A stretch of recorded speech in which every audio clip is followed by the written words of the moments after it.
Já imaginou a Rede Globo, a gigante da televisão brasileira, caindo de um jeito que ninguém esperava? Sim, a queda da Rede Globo, a emissora que reinou por décadas, cheia de segredos de bastidores, brigas de poder e reviravoltas que mais parecem novela da própria Globo. Prepare-se, porque a história que vou te contar hoje é daquelas que faz a gente dizer: eu não acredito que isso aconteceu de verdade. E olha, não é fofoca de corredor não. São fatos que mostram como a maior emissora do Brasil viu seu império balançar, e por motivos que você nunca imaginaria. Para entender essa novela da vida real, a gente tem que voltar no tempo, lá nos anos 60. A Globo nasceu em 1965, em pleno governo militar, e desde o começo foi um fenômeno. Em pouco tempo, novelas como Roque Santeiro e Vale Tudo grudaram o país inteiro na frente da TV. Era como se o Brasil parasse para ouvir o que a Globo dizia. E não era só novela, não. O Jornal Nacional virou referência. As transmissões de futebol eram quase um evento sagrado. E quem queria aparecer no país precisava passar por ali. A emissora tinha tanto poder que muitos diziam: se a Globo não mostrar, é como se não tivesse acontecido. E por muito tempo, isso foi pura verdade. Mas como em toda boa história, o jogo virou. A partir dos anos 2000, a Globo começou a enfrentar inimigos que pareciam invisíveis, mas devastadores: a internet e as redes sociais. O público que antes dependia do controle remoto, agora tinha o mundo inteiro na palma da mão. YouTube, Netflix, Instagram. De repente, a TV não era mais a rainha da sala. E a Globo?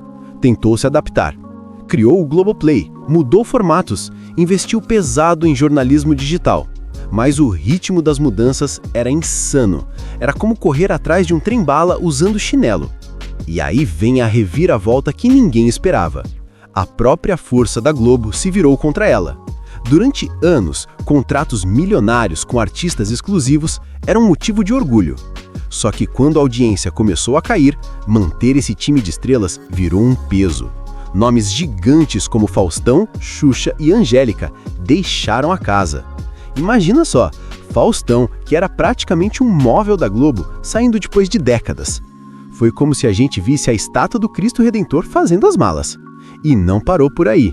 A emissora perdeu direitos de transmissão que pareciam intocáveis, como a Libertadores e a Fórmula 1. Coisas que antes a gente jurava que só a Globo podia ter. Agora segura essas curiosidades que quase ninguém comenta. Primeira, nos anos 90, a Globo chegou a faturar mais que algumas economias de países pequenos. É surreal pensar nisso hoje. Segunda, a emissora já foi acusada de manipular resultados políticos em transmissões históricas, o que rendeu polêmicas gigantes. Terceira, o Arquivo Confidencial, aquele quadro famoso do Faustão, já foi palco de tretas nos bastidores, porque nem sempre o homenageado queria tanta surpresa assim. Quarta, sabia que algumas novelas que você ama quase não foram ao ar porque os roteiros eram considerados ousados demais para a época? Vale Tudo quase foi barrada. E quinta, mesmo com a queda de audiência, o jornalismo da Globo ainda é referência internacional e já ganhou prêmios fora do Brasil. O mais louco dessa história é que mesmo com todos esses desafios, a Globo ainda não saiu do jogo.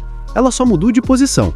Hoje, a emissora aposta em parcerias, no streaming e em novos formatos para continuar relevante.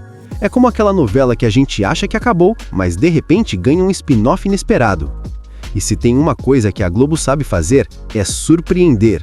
No fim, a queda da Rede Globo não é o fim da história, mas uma virada de roteiro digna das melhores tramas que ela mesma já criou.